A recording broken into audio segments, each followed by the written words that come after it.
Você é oficialmente um professor. Meus pêsames. Parabéns por aceitar a tarefa ingrata de tentar injetar lógica em sacos de hormônios e entropia.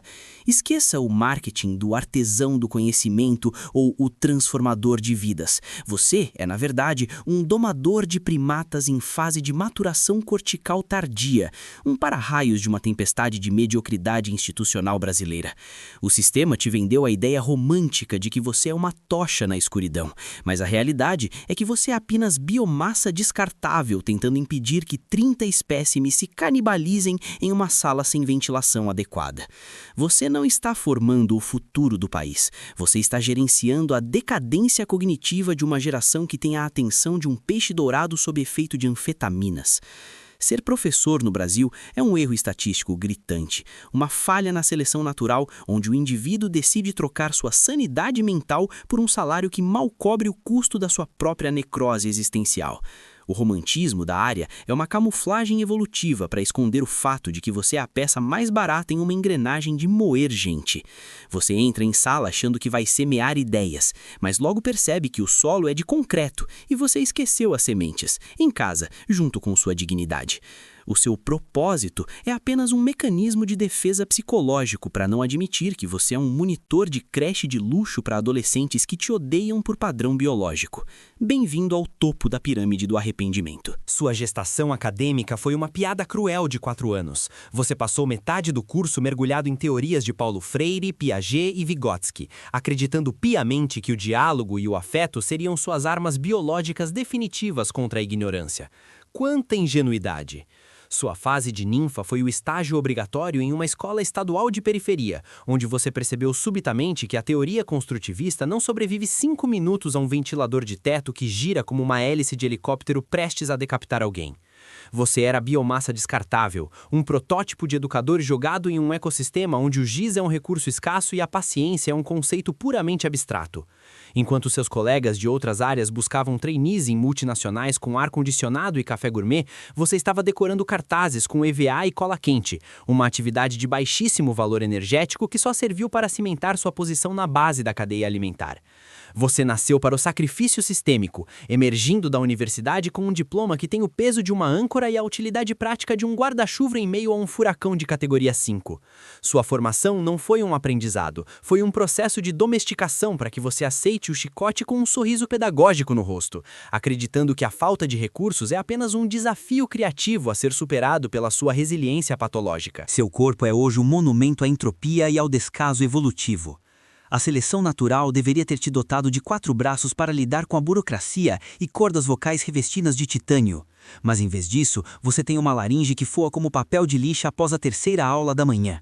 Seus nódulos vocais são cicatrizes de guerra de um conflito que ninguém quer vencer. A coluna vertebral, permanentemente curvada pelo peso de mochilas carregadas de provas não corrigidas e pela inclinação perpétua sobre classes minúsculas, apresenta uma cifose que te aproxima morfologicamente de um Australopithecus. Seus olhos, bombardeados pela luz azul de telas de diários eletrônicos e pelo pó de giz cancerígeno que flutua como esporos mortais, desenvolvem uma miopia progressiva. É uma tentativa desesperada do seu organismo de não enxergar a desgraça pedagógica à frente. Suas pernas apresentam varizes que desenham o mapa do metrô de São Paulo, resultado de horas infinitas em pé tentando manter a dominância em um território hostil. O sistema nervoso central está em constante estado de alerta, disparando cortisol como se você estivesse sendo caçado por um tigre dentes de sabre, quando na verdade é apenas o sinal do recreio. É uma falha de design evolutivo completa, um cérebro sofisticado habitando uma carcaça que o Estado brasileiro se recusa a aposentar, forçando-o a operar em regimes de sobrecarga térmica e física até o colapso total das suas funções vitais. O seu habitat é um pântano tóxico disfarçado de instituição de ensino, um local onde a biologia vai para sofrer mutações bizarras. O ecossistema da sala de aula é uma placa de Petri gigante, onde vírus e bactérias mutantes circulam livremente entre espirros de crianças que desconhecem o conceito de higiene básica. O ar é uma mistura saturada de suor adolescente, desinfetante de baixa qualidade e o cheiro metálico de ansiedade reprimida. É um cativeiro institucionalizado. As paredes, descascadas como a pele de um réptil doente, ecoam uma cacofonia insuportável de gritos, risadas histéricas e o som rítmico de canetas batendo nas mesas. Uma tortura sonora que desregula seu hipotálamo diariamente. A sala dos professores não é um refúgio de paz. É um necrotério de sonhos, onde se compartilha café queimado, pão amanhecido e fofoca sobre a gestão tirânica da diretoria. Você está confinado em um cubículo térmico, onde o ar-condicionado é um mito urbano e a janela aberta só serve para deixar entrar o barulho do tráfego e a poeira que acelera sua enfisema profissional. É o pântano onde a esperança vai para morrer e ser enterrada sobre uma pilha de relatórios de ocorrência disciplinar. O ambiente é tão hostil que até as plantas de plástico na secretaria parecem estar murchando em solidariedade ao seu estado de espírito. Você é um organismo exótico tentando sobreviver em um aquário cheio de piranhas famintas por Wi-Fi. Neste ecossistema degradado, você é a presa mais vulnerável. Os predadores alfa não são os leões, mas os pais de alunos, seres que delegam a reprodução ao Estado, mas retêm o direito divino de caçar o docente por qualquer deslize na nota do seu pequeno gênio sociopata. Eles atacam em bando via grupos de WhatsApp às 11 da noite de um domingo, exigindo justificativas pedagógicas para conteúdos que o próprio rebento ignorou enquanto assistia dancinhas no fundo da sala. Há também o coordenador parasita, um organismo que já perdeu a capacidade de lecionar há décadas e agora vive de sugar sua energia vital com planilhas de desempenho inúteis e reuniões que poderiam ser um e-mail de 2 linhas. E não esqueçamos dos próprios alunos, esses agentes do caos que operam em uma estratégia de guerrilha psicológica, testando seus limites neurais até que você tenha um surto psicótico ao vivo. Eles não precisam de dentes afiados, eles têm o desinteresse absoluto, uma arma biológica que anula qualquer esforço de transmissão de conhecimento. Você é cercado por predadores que veem sua dedicação como uma fraqueza a ser explorada e sua saúde mental como um recurso renovável que eles podem exaurir sem consequências. O sistema de ensino é uma arena de gladiadores, onde você entra com uma caneta estourada e os outros entram com liminares judiciais e o poder da ignorância coletiva. Você carrega ferramentas que são como o braço do Carnotauro, vestigiais, ridículas e pateticamente inúteis na hora do aperto. O seu diploma de licenciatura é a principal delas, um pedaço de papel que prometia autoridade e respeito, mas que na prática não serve nem para abanar o calor infernal da sala de aula.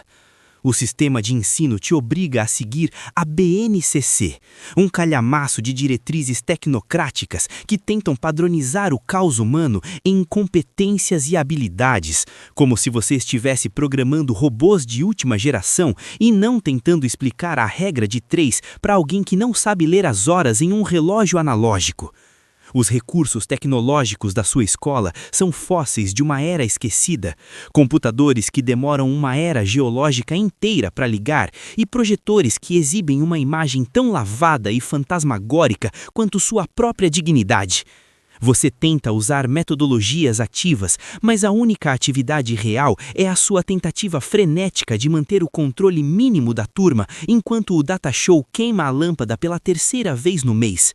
Suas estratégias didáticas são como lanças de madeira contra tanques de guerra blindados pela dopamina barata do TikTok.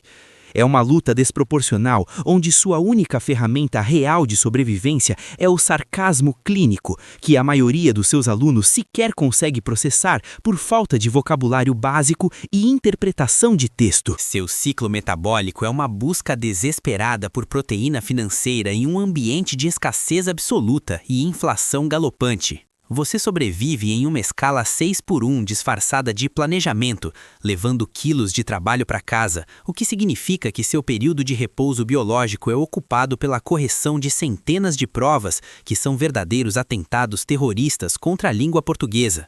Sua marmita é um artefato biológico perigoso, frequentemente azedada pelo calor do trajeto no ônibus lotado ou esquecida na geladeira coletiva da escola, onde sofre a ação de fungos oportunistas e colegas cleptomaníacos. O pagamento cai na conta e desaparece em milissegundos, sugado por boletos vencidos, empréstimos consignados no banco estatal e o fatídico Pix para a terapia que você já não consegue mais tagar.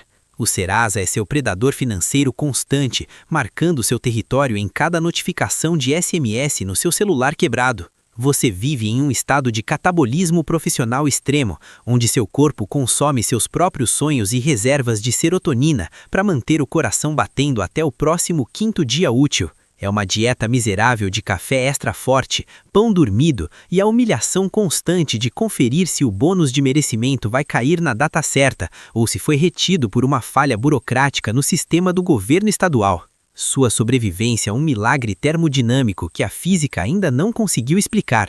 O estágio final da sua evolução é o estado zumbi. O burnout não é mais uma crise ou um evento isolado, é o seu novo sistema operacional padrão. Sua mente opera agora por puro reflexo medular. Você entra na sala de aula, abre o livro na página 40 e fala por 50 minutos sem que um único pensamento consciente ou criativo atravesse seu córtex pré-frontal. Suas respostas aos alunos são totalmente automatizadas e desprovidas de alma. Tá tudo no quadro, pergunta pro seu colega, vai no banheiro e não volta mais. Você se tornou um morto-vivo pedagógico, alimentado por doses cavalárias de cafeína barata e o medo residual da fome e do despejo. O entusiasmo juvenil foi substituído por uma apatia clínica, uma membrana protetora espessa que impede que o desespero exterior penetre seu núcleo psíquico já fragmentado. Você olha para o relógio a cada 2 minutos com uma fixação doentia, calculando o tempo exato que falta para o sinal tocar, como um condenado à morte contando os passos finais até a guilhotina. Não há mais prazer na descoberta ou na troca de conhecimentos, apenas o alívio mórbido de um dia que terminou sem que você agredisse fisicamente um adolescente ou começasse a chorar em posição fetal debaixo da diretoria. Você não é mais um educador, é apenas biomassa em movimento, cumprindo tabela em um sistema que já te descartou mentalmente. Seu fim será uma pose de morte humilhante, solitária e previsível dentro da engrenagem educacional. Você não terá uma estátua na praça ou uma placa de bronze, terá no máximo 1 minuto de silêncio interrompido pelo som estridente de um celular tocando o funk do momento no fundo da sala durante seu próprio velório simbólico. Sua morte profissional ocorrerá em frente a um quadro branco manchado de azul, com um marcador seco na mão e a voz falhando pela última vez enquanto tenta explicar o que é um adjunto adnominal para uma parede de desinteresse. Talvez você colapse durante uma vigília interminável de conselho de classe, cercado por pilhas de papéis inúteis que ninguém jamais lerá. O Estado vai te substituir em menos de 48 horas por outro recém-formado desesperado e cheio de projetos inovadores, reiniciando o ciclo cruel de exploração biológica. Seu legado será uma coleção de canetas estouradas, uma gastrite nervosa crônica e uma aposentadoria que não cobre sequer o custo dos seus remédios para hipertensão e insônia. Você gastou toda a sua energia vital tentando iluminar mentes que preferem voluntariamente a escuridão do entretenimento barato e da ignorância orgulhosa. Sua vida foi um sacrifício ritualístico no altar de uma sociedade que despreza profundamente tudo o que você representa. Que vidinha ingrata essa sua!